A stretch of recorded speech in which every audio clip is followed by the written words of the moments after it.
আসসালামু আলাইকুম। আমি সৈয়দা সেলিনা শেলি, প্রতিষ্ঠাতা এবং নির্বাহী পরিচালক আপন নিবাস বৃদ্ধাশ্রম। আমার এর আগে পূর্ব পরিচয় সেটা হলো আজ 30 বছর যাবৎ আমি মূলত একজন নারী নেত্রী, মানবাধিকার কর্মী। নারীর অধিকার এবং মর্যাদা নিয়ে সারা জীবন লড়াই করেছি। আর এরই পথ ধরে, এই নির্যাতিত নারীদের পথ ধরে, অসহায় দুস্থ নারীর পথ ধরেই আমার আশ্রমের জন্ম। কোনো পরিকল্পনা বা প্ল্যান বলেন বা প্রস্তুতি বলেন, জমি বলেন, অর্থ বলেন, আমার কোনোটাই ছিল না। সব কিছু ছাড়াই এই আশ্রম আমার গড়ে উঠছে এক করুণ এবং মর্মান্তিক ঘটনার মধ্যে দিয়ে। কারণ যে নারীরা বয়স্ক হয়ে গেছে তারাও নির্যাতনের শিকার হয়েছে, তারা একসময় আস্তে আস্তে আমার কাছে আসতে শুরু করলো। কিন্তু তাদের জন্য কোনো তো আইনি লড়াই ছিল না কোনো স্মারকলিপি দেওয়া, মিটিং করা, মিছিল করা, কোনোটাই ছিল না। তখন কিছু উপায়ন্ত্র না দেখে আমি এই মহিলাদের আমার বাসায় থাকতে দেই। এটা 2010 সালের ঘটনা। এরপর আস্তে আস্তে গড়ে উঠে এই বাসায় আমার আশ্রম। 10 জন নারী যখন হলো তখন বাসায় আমার সংকুলান হলো না। আমি একটা বাড়ির জন্যে আমার এই উত্তরখানে অত্যন্ত চেষ্টা করলাম, কিন্তু আমার দুর্ভাগ্য যে কেউ আমাকে বাড়ি দিল না। বললো এরা পায়খানা করবে, প্রস্রাব করবে, কপ ফেলবে, থুতু ফেলবে, কোনোরকম বাড়ি আমার জন্য হলো না। 6 মাস পরে অনেক কষ্টে যেটা হলো সেটা একটা পরিত্যক্ত বাড়ি, যেখানে রাস্তা নেই, যাওয়া যায় না। সেই বাড়িটায় কারেন্ট নেই, পানি নেই, কিছু নেই, গ্যাস নেই। অন্ধকার একটা বাড়িতে মোম জ্বালিয়ে এই 10 জন মাকে একটা দুইটা বিছানার চাদর দিয়ে আমার যাত্রা শুরু। 16 সাল পর্যন্ত আমাদের অনেক কষ্টে কেটে গেছে। এলাকার স্থানীয় যারা নারীরা ছিল তাদের মুষ্টি চাল দিয়ে মূলত আমাদের হেল্প করছে। আশ্রমটা মুষ্টি চাল দিয়ে যাত্রা শুরু, আমার চাকরির বেতন আর ঘর থেকে কিছু একটু দেওয়া, এভাবে আশ্রম এগিয়ে গেল। 16 সালে যখন একেবারেই উপায়ন্তর দেখছি না, তখন আমার একটা বোনের ছেলে ও আমাদের আপন নিবাস বৃদ্ধাশ্রম নামে একটা ফেসবুক খোলে। সেই ফেসবুকের সুবাদেই সাধারণত দেখছি আমি যা young generation, college, varsity, school ছেলেমেয়েরা আমাদেরকে খাদ্য যোগান দিছে, আসছে, একবেলা করে খাবার দিছে। সেটাই এখন পর্যন্ত আমাদের মূল খাবার, আমাদের বা ডোনার বলি যেটা বলি, সেটাই মূল ওখানেই, যে অস্থায়ী খাবার। এভাবেই আমাদের পথে চলা। স্থায়ী খাবার বলতে আমাদের তেমন কিছু হয় নাই, খুবই কম। 2-1 জন হয়তো একটু হামদাট আমাদের বাজার দেয়, আরও 2-1 জন টুকটাক একটু বাজার দেয়। কিন্তু স্থায়ী বলতে আমি নাম ওই রকম উল্লেখ করতে পারছি না। আরও কিছু ভাইয়ের আছে একটু ব্যাংকে টাকা দেয়।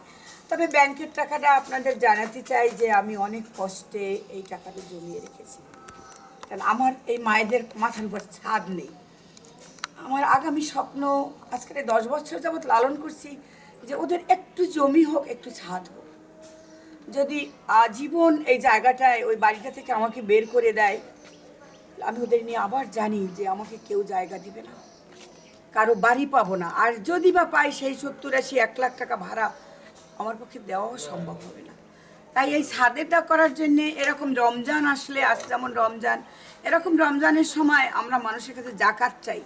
কিন্তু এবার এমনই এক দুর্ভাগ্য সময় আমাদের রমজান ধরা দিয়েছে, যেখানে বিশ্বব্যাপী করোনায় আক্রান্ত লক্ষ লক্ষ মানুষ মারা যাচ্ছে সেবিকা, ডাক্তার, মারা যাচ্ছে পুলিশ বাহিনী, যাদের জন্যে আমরা অন্তত মানবাধিকার করি। আমার বিশেষ করে আমি সবসময় এদের কথা স্মরণে আসলে আমি ভীষণভাবে কষ্ট পাই। পুলিশ যখন ফোন দেয়, অন্য কেউ ফোন দেয়, আমি কথা বলতে পারি না, যারা আমাদের সেবাটা দিয়ে যাচ্ছে এইরকম করে।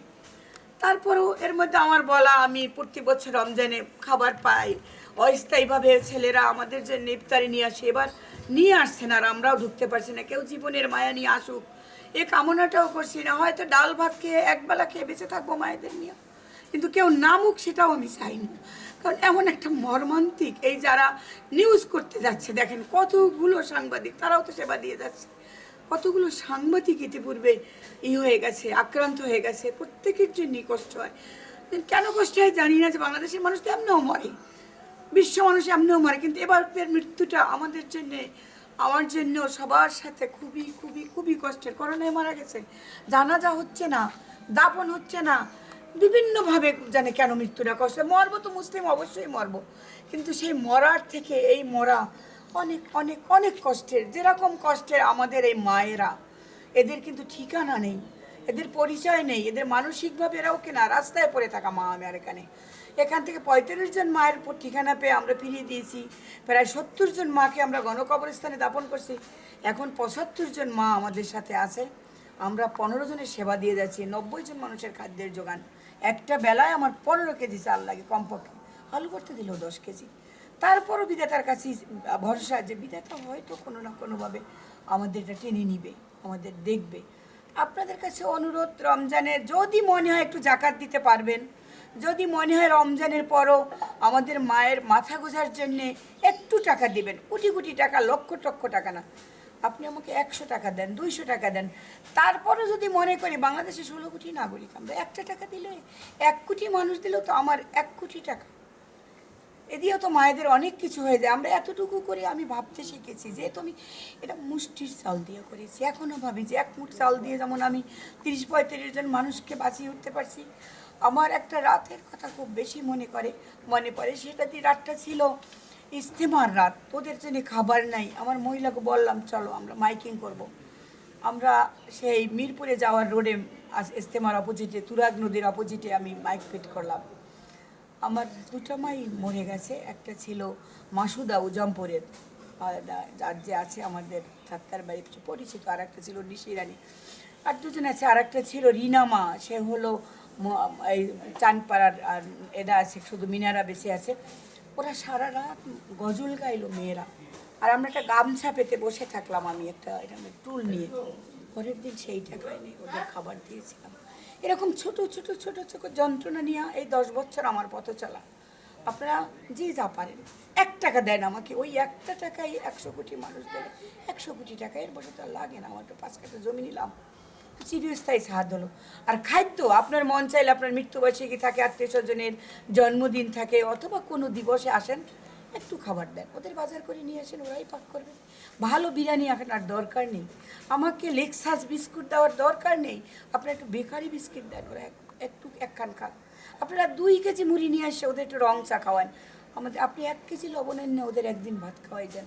আপনি আপনার সাধ্য মতে যেটুকু পারেন এই মায়েদের পাশে থাকেন। আর সব কথার শেষে আমার আরেকটু অনুরোধ, এর চেয়েও বড়, কোনো মা যেন রাস্তায় পড়ে না থাকে। যারা আমরা মাকে হারিয়েছি তারা তো বুঝি, আপনারা যাদের মা আছে হারাবেন যেদিন সেদিন এতিম হয়ে যাবেন, মায়ের চেয়ে বেশি কিছু হয় না। এরকম মা যদি রাস্তায় পড়ে থাকে, আপনি যদি মনে করেন তাকে পুনর্বাসন করা দরকার, কোনো বোন, কোনো মেয়ে, কোনো কন্যা শিশু যে অবহেলিত, যার কিচ্ছু নেই, তা আমরা তাদের পুনর্বাসন করব। কিন্তু সন্তান যে আছে সে মাকে পুনর্বাসন করব না, বরং সন্তানের সাথে প্রয়োজনে আইনি লড়াই করব। যে আইন হয়েছে, বাংলাদেশের প্রধানমন্ত্রী আইন দিয়েছে, তোমরা কেন মা বাবাকে খাওয়াবে না? মা বাবা তোমাদের পালে নাই। আমরা সবাই সেই সচেতনতার কাজটা করব, আপনারাও পাশে থাকেন। আমি চাই আমার অর্থ থাকলে আমি এখনই শহরকে শহর, গ্রামকে গ্রাম গিয়ে হাত পায়ে ধরে সন্তানকে বলতাম যে মাকে আশ্রমে দিও না, ফেলে দিও না, আশ্রম গড়ে তুলো না। আমি যদিও খাওয়াই, একটা জায়গা করছি বৃদ্ধাশ্রম বলি, কিন্তু আশ্রম নামটা আমাদের মায়েদের না, আপনাদের বাবাদেরও দেখবেন রাস্তায় পেতে কলজাটা হা হা করে, প্রত্যেকটা আশ্রমে দেখবেন সন্তানের মা বাবা অসম্ভব রকম কাঁদে, অসম্ভব রকম কাঁদে। অবশ্যই আশ্রম না, তবে যাকে পুনর্বাসন কিছুই নেই। আমার মাগুলো মানসিক ভারসাম্যহীন, কিছু বলতে পারে না, তাদের সন্তান কই, বাড়ি কই, কি আছে না আছে কিচ্ছু তারা বলতে পারে না। তাই সেই জায়গার মাগুলোকে আমরা পুনর্বাসন করব। অথবা অন্ধ মেয়েকে ফেলে দিচ্ছে আমরা নিব, সে বোবা মেয়েকে তার কেউ দেখে না, কেউ নেই, রাস্তায় এসে যৌন হরানির শিকার হচ্ছে, আমাকে দিয়ে দেন।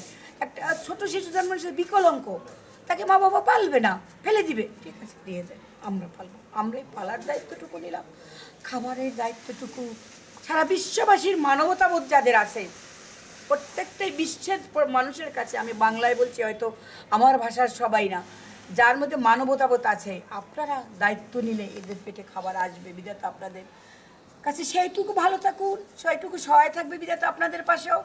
পরিশেষে এই ক্যামেরা যারা আসছে, ক্রাইম পেট্রোল বিডি, তাদেরকে অসংখ্য ধন্যবাদ, কারণ তারাও করোনার মধ্যে কাজ করছে। আপনারা যেখানে যে অবস্থায় কাজ করছেন, নিজেকে রক্ষা করে, নিজেকে ভালো রেখে, নিজেকে সাবধানে রেখে, বিধাতা মৃত্যু আসবে যখন আমার ওই পথে সে কেউ রাখতে পারবে না, তারপরও আমরা একটু সাবধান থাকি, একটু ভালো থাকি। সবাই ভালো থাকবেন, আসবেন, কিছুই পারেন না, তারপর মায়েদের মাথায় এসে হাত রাখেন, মা বলেন, ওদের সন্তান নেই, আপনি একটু মা বলেন, আসেন। আমার এই দরজাটা প্রত্যেকটা মানুষের জন্য খোলা। সবাইকে ধন্যবাদ।